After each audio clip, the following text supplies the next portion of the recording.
ऐसे तो हमें आंखें दिखाता है। भारत के बाजार में परसों के अखबार में निकला 25% करीब चीन ने कब्जा कर लिया है। तो यह बढ़ने का तरीका है। और अभी तो आगे और प्लान कर रहा है। चीन प्लान कर रहा है कि जितने भी कारखाने हैं वहां उनकी लाइट फ्री कर दी जाए। कारखानों की बिजली फ्री कर देगा तो फिर और हमसे सस्ता सामान बनाएगा। फिर भारत कहां ठहरेगा? कहीं नहीं रहेगा। तो ये पैसा आएगा तो कहां लगेगा? एग्रीकल्चर में, इंडस्ट्री में, सर्विसेज में, एजुकेशन में, रिसर्च में, टेक्नोलॉजी में और वेस्ट मैनेजमेंट में, वाटर मैनेजमेंट में और ई गवर्नेंस में। और ये पैसा आएगा तो हम अपने संसाधनों का, आज हमारा कोयला कहां चला जाता है? हमारा लोहा कहां चला जाता है? चीन के पास। यदि भारत में से ये दो ही चीजें हो जाएं, बड़ा पैसा बंद हो जाए और ट्रांजैक्शन टैक्स लागू हो जाए, तो भारत 2020 तक यूके, यूएसए, अमेरिका और मैं तो कहता हूं चीन से भी आगे पहुंच जाएगा। नहीं तो कहीं कहीं नहीं रह जाएंगे। ये तो एक जबान प्रशांत का प्रश्न था। और किसी का कोई प्रश्न या कुछ कहना चाहते हो? मैं विकास यादव हूं। जी बेटा। और आपने बात कही थी कि रुपए की कीमत कर दी जाए, रुपए की कीमत पाउंड से ज्यादा कर दी जाए, तो ये कैसे कर दी जाए? कैसे होगी? हाँ, कैसे होगी? देखो, किसी भी देश की जो मुद्रा होती है उसकी कीमत होती है उसकी उपलब्धता कितनी है और उसकी उपयोगिता कितनी है। तो अपने पैसे को हमें खुद मजबूत बनाना है। जैसे आज अमेरिका ने अपने सारे वर्ल्ड ट्रेड, विश्व का जो व्यापार है, उस जबरदस्ती करके, धेंगा मस्ती करके, अपनी शैतानी शक्ति का उपयोग करके सारा तेल खरीदना पड़ता है। तो भारत को भी तेल खरीदना है तो किस में खरीदना पड़ेगा? डॉलर में। तो अपने पैसे की उपयोगिता हमको बढ़ानी पड़ेगी और अपने पैसे की उपलब्धता हमको कम करनी पड़ेगी। पैसा आसानी से उपलब्ध ना हो, ये रुपया। तो ये इसलिए पैसे की उपलब्धता कम हो और उसकी उपयोगिता ज्यादा हो। 667 लाख करोड़ रुपए का कर्ज है अमेरिका के ऊपर। कितना? ये तो बाहर के देशों का कर्ज है। और अंदर का कर्ज उसका करीब 333 लाख करोड़ का। दोनों मिला के कितना कर्ज हो गया? 1000 लाख करोड़। कितना हो गया?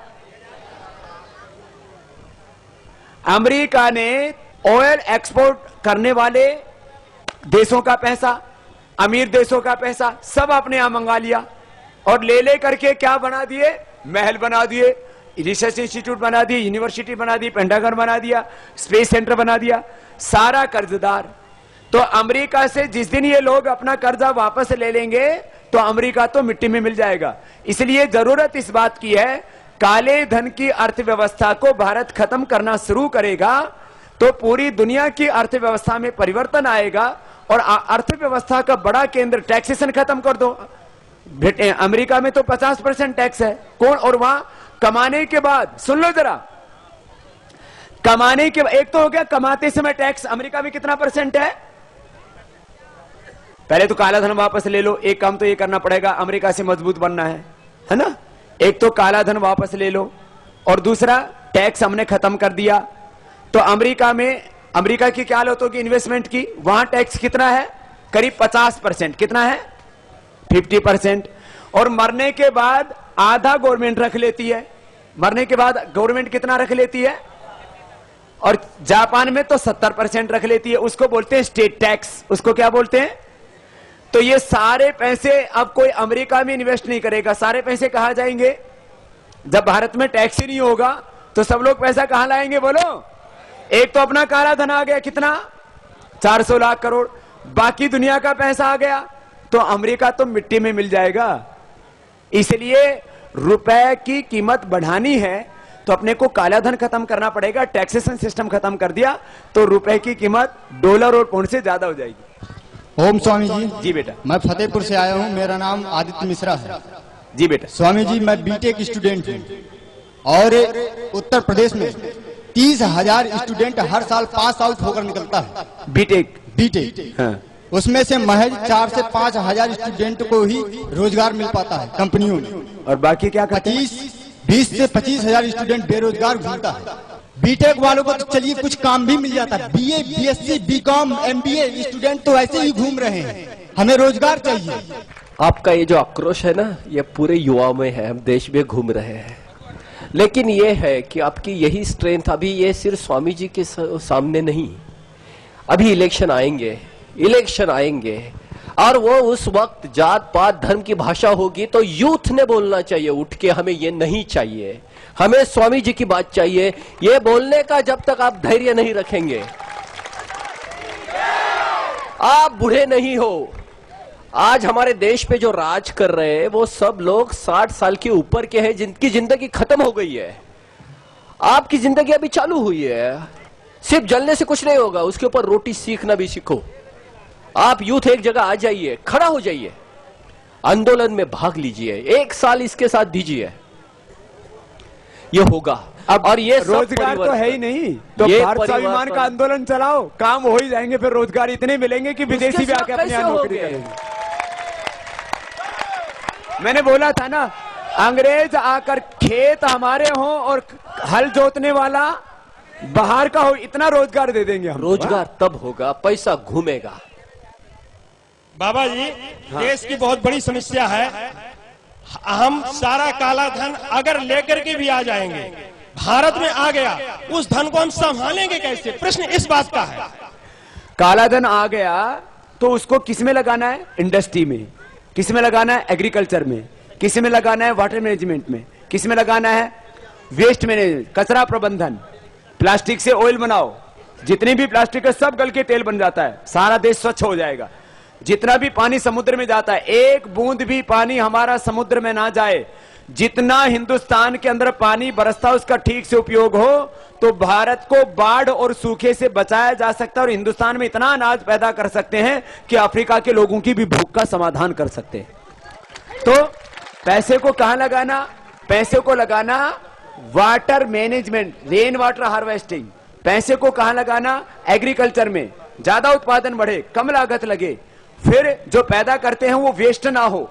हर साल करीब 1 लाख करोड़ रुपए का, कितना बोला?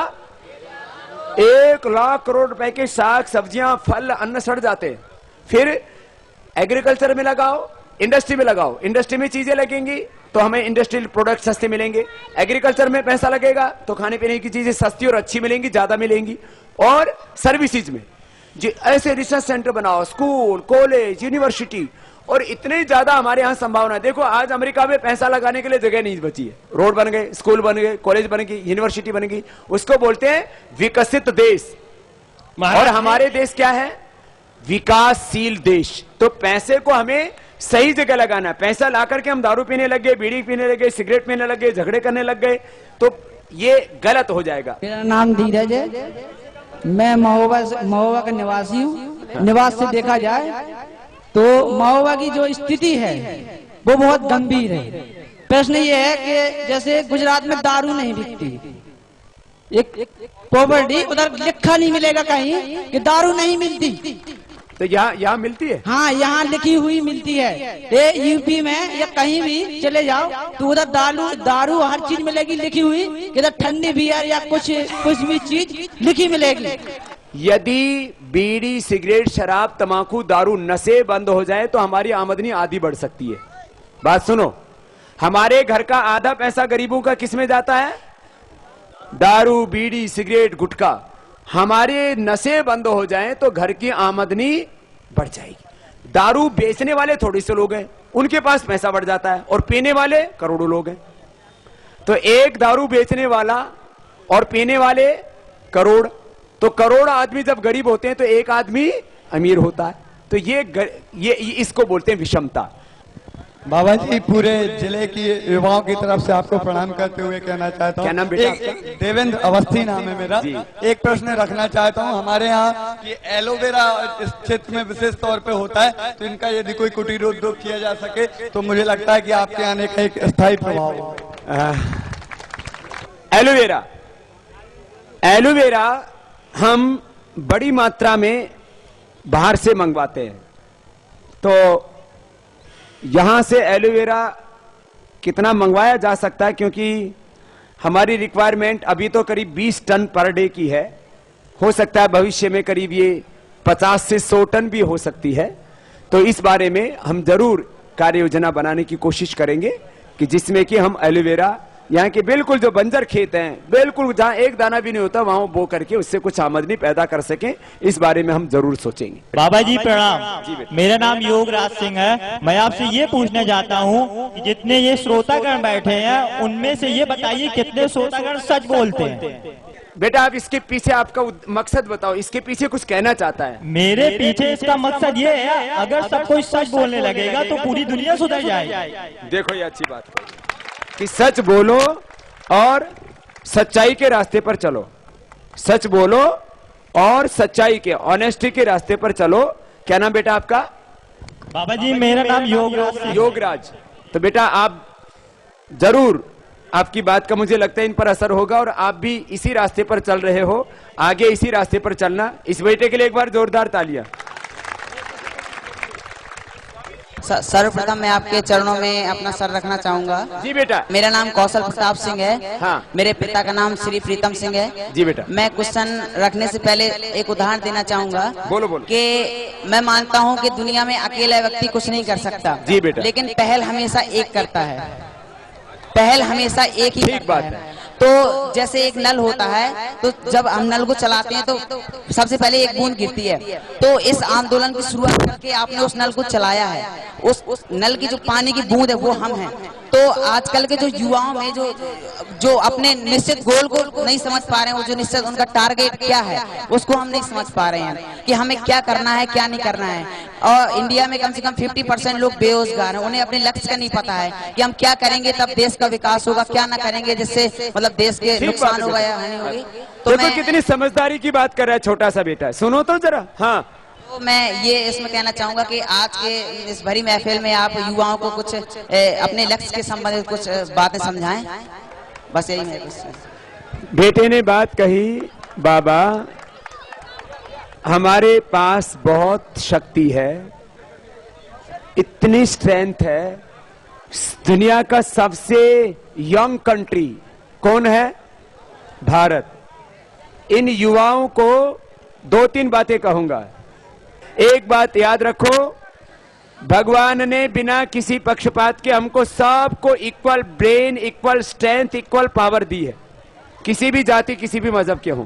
तो कोई भी आदमी प्रथम हो सकता है, तो वो हम भी हो सकते हैं। अपनी जिंदगी में कर्म को अपना धर्म मानो और कभी भी झूठ के रास्ते पर मत चलो। एक कदम झूठ की तरफ रखोगे तो जिंदगी में कभी सच्चाई के रास्ते पर नहीं लौट सकते। एक बार आपने चंबल के बिहड़ों में कदम रख लिया तो मूल धारा में लौटने में बहुत दिक्कत आएगी। इसलिए सच्चाई के रास्ते पर चलें और अपने भीतर आत्मगौरव का भाव रखें और मेहनत करें, तो जिंदगी में सब कुछ मिलेगा। और ये बीड़ी, सिगरेट, शराब, गुटखा, नशे से दूर रहें। बहुत बहुत आशीर्वाद।